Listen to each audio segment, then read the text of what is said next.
In the next lecture, we are going to talk about command line arguments. So what is a command line argument? To any command, when we pass additional parameters for execution of this command, then these are called as command line arguments. So when your program gets compiled, it will create a machine level code file that would be an exe file. So if your program is going to consume command line arguments, then from the DOS prompt, so at the time of execution from DOS prompt, you can specify your exe name and you can pass your parameters like this. Few examples of command line arguments are copy command and mkdir command. So while using copy command, I am writing two parameters abctxt and pqrtxt. So these are nothing but my command line arguments. Similarly, in case of mkdir, we are passing directory name which will be created. So directory name is a command line argument.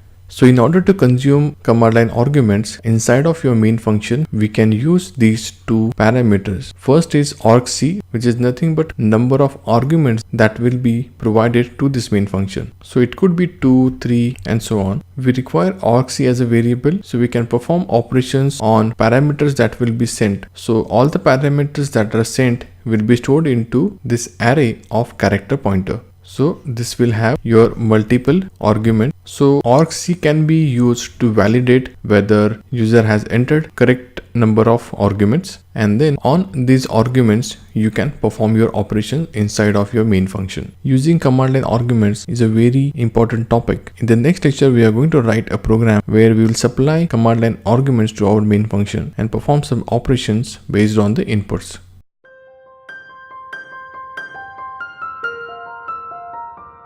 In our final program from our series 101 program, we are going to write a program to accept a file name from user and print content of that file. So in the program, we will require to use command line arguments. So this first parameter is number of count of the arguments that user is going to send, and the second parameter is your array of character pointer. So we are going to expect two parameters. So first will be your program name and second will be your file name that we will be using in this program. So before we start our file operations, we need to be sure that user has really sent two parameters. So we will check whether argument count is equal to 2 or not. So if it is not equal to, then we will prompt user to enter command in this format where first arg0, which is the command parameter, which is your program name, that will be printed over here followed by the file name. We are directly writing argv0 over here because if this line is getting executed, that means this program was correctly called by the user. That is why it is executing now. So we are just writing your program name as it is, and if user has entered two arguments, then this part will be executed, which is your else part, and inside of else I'm using a file pointer to open argv1, that is your second element from the command line arguments, which will be containing the file name, and we are opening that file name in read mode. After execution of this statement, if file pointer is pointing to null, so we will print the error message, and in the else block we will perform our operations. So here I am using an integer variable. I have done a small tweak here. Instead of declaring a variable as character, I have declared it as int, and then I am going to write my while loop where we are going to read character by character using the file pointer, and all the characters that we are going to read one by one will be stored into x. So until the point we have EOF in matching with x, x will be printed as %c. So though x is an integer variable, we are going to print the value as %c, and as soon as f gets c reads EOF, this while loop will be completed, and after that we can close the file. So that is how we have read character one by one and print contents of a file, and file name was passed as a command line argument. You can try few more programs on command line arguments. Maybe you can write our previous programs where values can be supplied as a command line argument instead of expecting value at the runtime from the user. Though this was our final program in the series, there are few more theory concepts which are remaining to be explained. So in the next videos, I am going to cover those topics. Plus, once we complete that, I have added one more section for interview trick questions, which has very interesting programs. So we are going to cover few programs or questions in those videos. Those videos will help you prepare for technical interviews, especially for the questions which can be asked on programming logic.